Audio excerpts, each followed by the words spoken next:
এ গোলাম, তুমি যখন ঘুমাইবে ছোট্ট একখানা দোয়া পড়ে তুমি ঘুমাইও। ওই রাত্রি যদি তুমি ঘুমন্ত অবস্থায় মারা যাও, আর যদি তোমার দেহের মধ্যে রূহটা ফেরত না আসে, আর এই দোয়া পড়ে সুন্নাত তরিকায় যদি তুমি ঘুমাই যাও, পয়গম্বর বলেন মুত্তা আলাল ফিতরা, সাথে সাথে তোমার গায়ে লেখা হয়ে যাবে মেড ইন জান্নাত। কেন? তুমি তো ঘুমানোর সময় বলেছো আল্লাহুম্মা বিইসমিকা আমুতু ওয়া আহইয়া, হে মালিক তোমার নামে আমি মৃত্যুবরণ করতেছি। আবার যদি আমি সজাগ হই তাইলে তোমার নামে আমি সজাগ হব। সুবহানাল্লাহ। যেই মানুষটা নিজেকে আল্লাহর কাছে সঁপে দিয়েছে, সে যদি মারা যায় তাইলে কি জান্নাতি না জাহান্নামী? একটু জোরে বলে। যদি তোমার রূহটা ফেরত আসে তাইলে ঘুম থেকে উঠার পর যেহেতু তুমি মরে গেছিলে, দ্বিতীয়বার আল্লাহ তোমাকে জিন্দেগি দান করছেন, এই জন্য প্রথম শব্দটাই হবে আলহামদুলিল্লাহ ইল্লাযী, আলহামদুলিল্লাহ ইল্লাযী। মালিক তোমার সমস্ত প্রশংসা, আল্লাযী আহয়ানা বাদামা আমাতানা ওয়া ইলাইহিন নুশুর। আমি মরে গিয়েছিলাম, আরেকটা জিন্দেগিতে চলে গিয়েছিলাম, তুমি দয়া করে আমাকে জিন্দা করছো গো, তাই সমস্ত প্রশংসা তোমার। কথা বলেন ঠিক কি?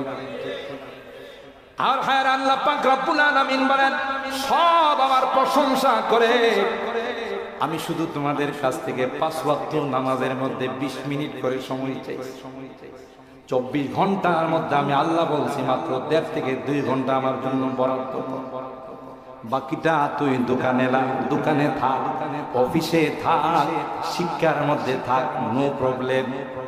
আল্লাহ ডাক দেয়া কই বান্দা, যেই সময়টা তোর দুনিয়ার কাজে কাটাইছো, যদি নামাজ পড়ো রে আমার হুকুম মানো, তাহলে আমি আল্লাহ ওই সময়টাও ইবাদতের মধ্যে লিখে। সূরাতুল জুমার মধ্যে আল্লাহ বলেন ফাইদা কুদিয়াতিস সালাত ফান্তাসিরু ফিল আরদ, নামাজ হয়ে গেছে, মসজিদে বসা থাকার দরকার নাই, যাও যাও তোমার কর্মস্থলে চলে যাও। আবার আসরের নামাজ পড়ো রে, মাঝখানের সময়টা আমি আল্লাহ তোমার ইবাদতে গণ্য করে দিব। আল্লাহু আকবার বলে। এ বান্দা, তুই যখন সিজদা করবি 360টা জয়েন আমি আল্লাহ তোর মধ্যে ফিট করে দিয়েছি রে বান্দা। সিজদা করতে দেরি হয়, ওই 360টা জয়েন্টের শুকরিয়া আদায় হতে দেরি হয় না। আকরাবু মা ইয়াকুনুল আবদু মির রাব্বিহি আইয়াকুনা সাজিদান লিল্লাহ।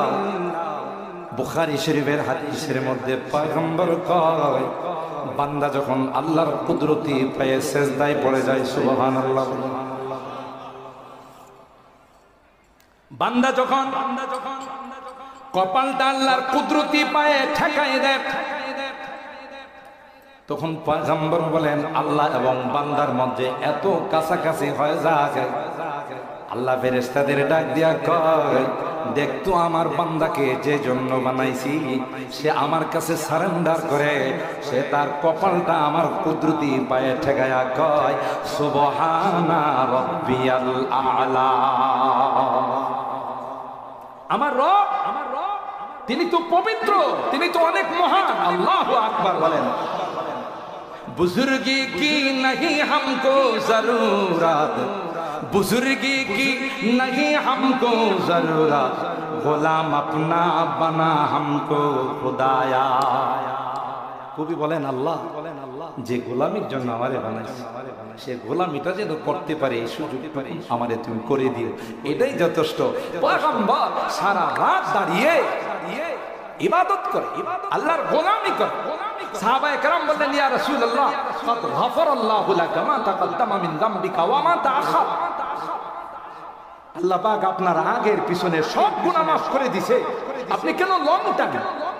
নামাজে দাঁড়িয়ে পাও মোবারক খুলে ফেলেন।